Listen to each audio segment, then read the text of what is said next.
Hi everyone, in this video we will show you how to fix unusual activity detected on ElevenLabs. First, click on the three dots in the top right corner of your browser. Then, click on Settings. Here, use the search bar and type cookies to quickly find the cookie settings. Now click on Third-Party Cookies.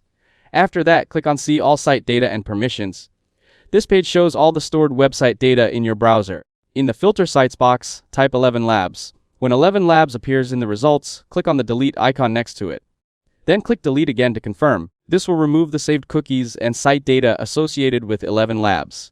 Once the deletion is complete, go back to the ElevenLabs website and reload the page. This forces the site to create a fresh session. Now sign in again using your preferred method such as Google, Apple, or your email account. After signing in, check whether the unusual activity detected message has disappeared. If the issue continues, try opening the site in an incognito or private window, disable any VPN or proxy connection you may be using, and make sure your browser is updated to the latest version.